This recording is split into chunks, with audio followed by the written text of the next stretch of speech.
बिस्मिल्लाहिर्रहमानिर्रहीम। अस्सलाम वालेकुम जी। तो कैसे हैं आप सब? उम्मीद करती हूँ कि आप सब ठीक होंगे, खैर खैरियत से होंगे। जहाँ भी हों अल्लाह ताला आपको खुश रखे, आबाद रखे। इसी दुआ के साथ आज की वीडियो का करते हैं आगाज़। आज हम बनाएंगे पिंटेक्स वाली पेंट मोहरी का ये डिज़ाइन खूबसूरत सा। आप इसको समर सीज़न के ड्रेसेस पे बना के रेडी कर सकती हैं। लॉन हो या कॉटन हो, दोनों पे बहुत अच्छे से ये डिज़ाइन बन के रेडी हो जाता है और बहुत ही आसानी से बनने वाला ये डिज़ाइन है। चलो बनाना शुरू करते हैं फिर ये डिज़ाइन, जिसकी लेंथ और विड्थ मैं आपके साथ शेयर करूँगी। इस फैब्रिक पे हमने चेपी को इस तरह से पेस्ट कर लिया है। अब मैं इसकी विड्थ आपको बताती हूँ। 17.5 इंच या 17 इंच है। 3.5 इंच इसकी लंबाई है। दूसरा पीस एक मैंने और लिया है, इस पर भी बुकरम पेस्ट कर लिया है। इसकी लंबाई यानी कि चौड़ाई सबसे पहले मेजरमेंट कर लेते हैं।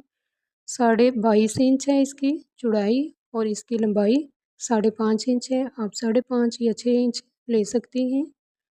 और आधे इंच का नीचे वाली साइड पे हम मार्जिन लगाएंगे, एक लाइन ड्रॉ करेंगे और आधे इंच की ही ऊपर वाली साइड पे एक लाइन ड्रॉ करेंगे। दोनों साइडों से आधे आधे इंच के मार्जिन पे हमने एक लाइन ड्रॉ कर ली है। सेंटर में अब हम इसका इस तरह से सेंटर करेंगे और एक क्रीज लाइन बैठा लेंगे।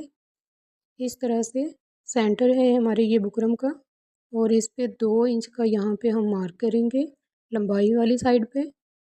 लंबाई हमने ली है इस कट की 2 इंच और 2 इंच ही हम इसकी चौड़ाई लेंगे। इस तरह से सेंटर में रखते हुए 1 इंच इधर वाली साइड पे और 1 इधर वाली साइड पे 2 इंच, इनको दोनों को आपस में इस तरह से मिला लेंगे। ये पीस 3.5 इंच चौड़ाई वाला था, जिसकी लंबाई यानी 3.5 इंच थी और ये 5.5 वाला है। 1 इंच से यानी कि 1 इंच के ये मार्जिन पे हमने एक लाइन ड्रॉ की है। 1 इंच से 1 पॉइंट कम थी। तमाम सिलाइयाँ हम इस तरह से लगा लेंगे, ब्रीक ब्रीक से रखते हुए पिंटेक्स डाल लेंगे सारे इस तरह से फैब्रिक के ऊपर। बहुत ही अच्छे और ख़ूबसूरत से आपने नीट पिंटेक्स डालने हैं। यहाँ पे पिंटेक्स तकरीबन हमारे सारे डलने वाले हैं। आप आधे इंच का भी पिंटेक्स डाल सकती हैं और 1.25 इंच का भी, जिस तरह आपको अच्छा लगे आप पिंटेक्स डाल सकती हैं। अब ट्राउज़र के ऊपर रखते हुए हम 3.5 इंच जो लंबाई वाली हमारे पास फैब्रिक पट्टी थी उसको इस तरह से सिलाई कर लेंगे। जो हमारे पास ये कट है इसको इस तरह से सिलाई करेंगे। कट को हमने अच्छी तरह से यहाँ से ध्यान से बनाना है ताकि इसके कॉर्नर अच्छी तरह से बन पाए। अब यहाँ से हम कट कर लेंगे। ध्यान के साथ आपने कट करना है, सिलाई को कट नहीं करना, थोड़ा सा मार्जिन रखते हुए कट करेंगे और इस तरह छोटे छोटे कट्स लगा लेंगे ताकि आसानी के साथ ये फोल्ड हो सके। फोल्डिंग में आपको बताती हूँ कि कैसे करनी है। पहले एक साइड से इस तरह आपने फोल्ड करना है, फिर ऊपर वाली साइड से इस तरह चेपी वाली साइड को फोल्ड करेंगे और इस तरह से इसके कॉर्नर आसानी से बन जाते हैं। कोई भी मसला नहीं आता, आपको सीज़र या सुई की मदद से कॉर्नर बनाने नहीं पड़ते, आराम से इसी तरह से बन जाते हैं। दूसरी साइड से भी इसी तरह हम फोल्ड करेंगे और कॉर्नर बना के प्रेस कर लेंगे इसको अच्छी तरह से।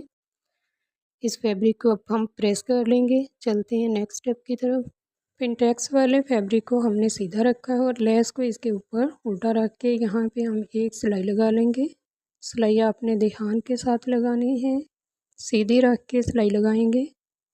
यहाँ पे तकरीबन हमारी सिलाई मुकम्मल होने वाली है। सिलाई मुकम्मल हो चुकी है। अब मैं आपको बताती हूँ, अगर हम इस तरह से फ़ोल्ड करेंगे तो पीछे से ये चेपी नज़र आएगी और वॉश करने के बाद हमारी ये चेपी ख़राब हो जाएगी। लेकिन इससे पहले हम इसको यहाँ ऐसे ही रखते हुए एक सेम फैब्रिक इस तरह से कट कर लेंगे। इस पीस के मुताबिक जितना ये पीस है उसके सेम ही कट करके यहाँ पे सिलाई रख के चला लेंगे हम मशीन को। जो पहले हमने सिलाई लगाई थी लेस लगाते हुए उसी के ऊपर रखते हुए फैब्रिक को तो सिलाई चला ली है। सिलाई हमारी मुकम्मल हो चुकी है। अब मैं आपको पलट के दिखाती हूँ। इस तरह से हम इसको प्रेस लगा लेंगे पीस को और इस तरह सीधा कर लेंगे लेस को नीचे वाली साइड को।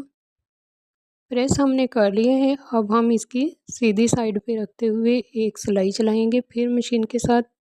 अब मैं आपको दिखाती हूँ सीधा करते हुए। यहाँ लेस के साथ साथ रखते हुए एक सिलाई लगा लेंगे कॉर्नर पे। बहुत ही ध्यान के साथ आपने सिलाई लगानी है। अब हम मशीन पे रखते हुए इस तरह से फोल्ड करेंगे और बिल्कुल लेस के साथ रखते हुए सिलाई लगा लेंगे ताकि हमारी यहाँ से सिलाई पक्की हो जाए और लेस भी ना निकले। अब हमने 3.5 इंच वाला जो एक पीस था उसको दोनों साइडों पे हाफ इंच के मार्जिन पे हमने ड्रॉ किया था। एक साइड से हमने उसको फोल्ड करना था लेकिन किया नहीं था। अब मैं एक साइड से उसको फोल्ड कर रही हूँ। एक साइड पे हमने कट बना के डिज़ाइन कर लिया था इसको। सिलाई हमारी मुकम्मल हो चुकी है और इस तरह से अब हम पिंटेक्स वाले पीस के ऊपर रखते हुए यहाँ पे एक सिलाई लगा लेंगे। सिलाई आपने यहाँ पे बहुत ही ध्यान के साथ सफाई के साथ लगानी है। यहाँ पे अगर आपने सिलाई सफाई के साथ न लगाई तो यहाँ चुनट आएंगे आपके। आराम से आपने सिलाई लगानी है। सिलाई हमारी मुकम्मल हो चुकी है। अब हम दूसरी सिलाई लगा लेंगे जो कि हमने कट बनाया हुआ था वहाँ साथ साथ रखते हुए कट के अब इस तरह से मशीन को चलाएंगे और सिलाई को पक्का कर लेंगे दोनों फैब्रिक ताकि आपस में ज्वाइंट हो जाएं। सिलाई हमारी यहाँ पे मुकम्मल हो चुकी है। अब इसके बाद यहाँ पे हम लगाएंगे बटन। जो भी आपको पसंद हो आप वो लगा सकती हैं। दिखाती हूँ फाइनल लुक इसकी। सिलाई लगाने के बाद पांचे की फिटिंग की हम यहाँ पे सिलाई लगाएंगे। फिटिंग की सिलाई मुकम्मल करने के बाद माशाल्लाह से हमारे ट्राउज़र की लुक कुछ इस तरह से आई है। मिलेंगे नई वीडियो में।